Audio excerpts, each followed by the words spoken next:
I'm really sorry that we can't do it with the scooter, but I saw your little 360. And I said, you told me at the time it was $640 FOB Yokohama. And I checked and it's $100 transportation and $14 for duty. So I want a contract for that. Now, what's a 360, Malcolm? I'm sorry. The 360 was their little car that had a four-cylinder engine. No. Yeah, they put oil and gas together. Two-stroke. Right.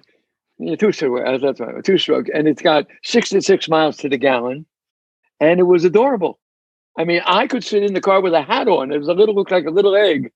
I could sit in with a hat on, and there was enough room the way they packaged it. And it had leather seats and white wall tires and radio for $640.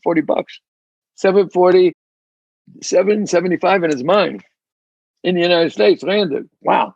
I don't know a damn thing about the car business, but I know I can do something at that price. Whether I rent it out at $1 a day, there's something I can do at that price. I want the goddamn contract. I can do something here. Rent them out. I mean, this is something great. Now, remember, they're being polite. So they say to me, Mr. Bricklin, we'd love to sell them to you. Problem is, a couple of problems. One, we don't believe they'll buy little cars like this in the United States. So we don't think there's a market.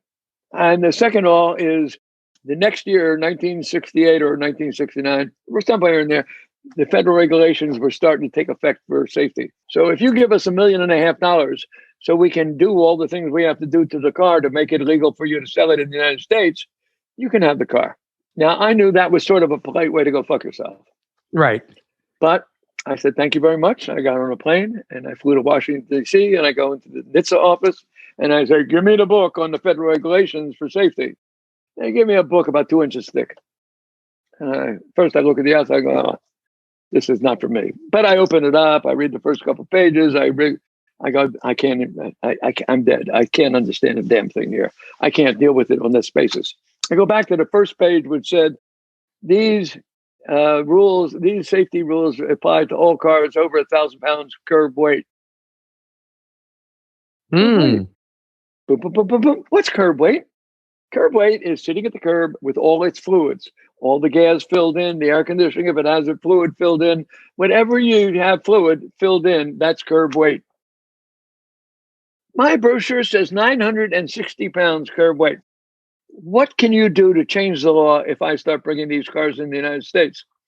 They said, the way it works, you bring something in, we get enough complaints, that triggers hearings. We have to have hearings on it so people can make their desires known. And then we pass a law, and then it takes 2 years to go into effect. I said, simple. If I walk out this door and decide to bring in a car, the soonest you can stop me is 2 years from now. They said, no. Well, we told you it could be 5, it could be 10, it could be never. It's a long time, not 2 years from now. But I said, but for sure I got 2 years. Absolutely. What do I got to do? Take the brochure down to the IRS. They will give you an exemption. So I did. Boom.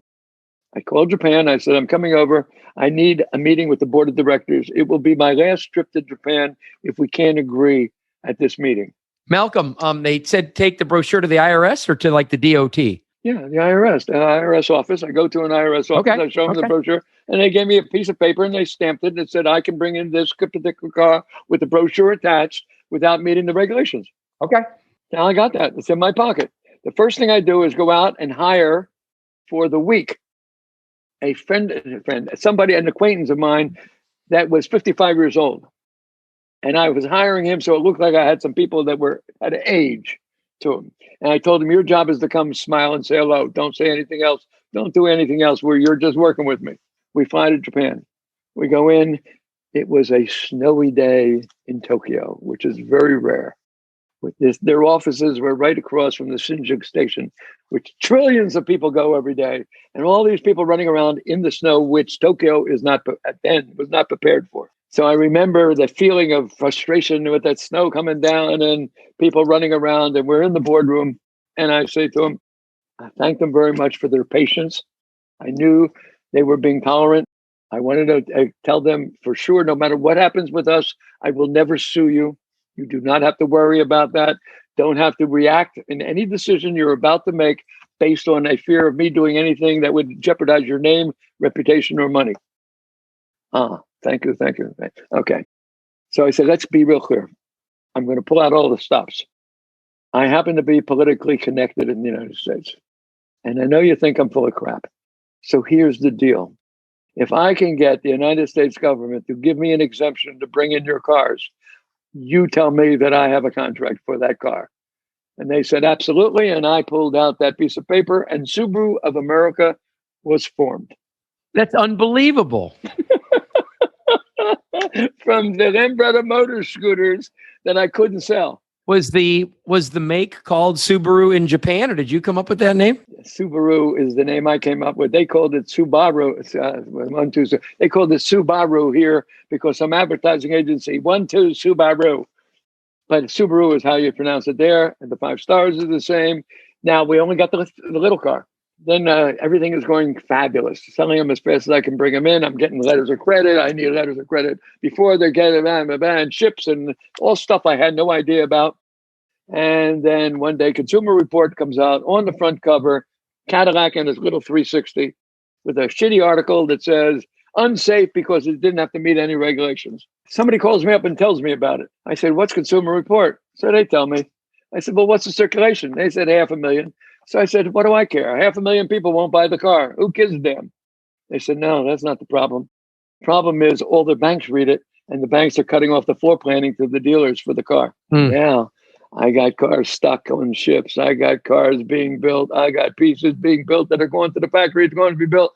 Holy moly, what am I going to do?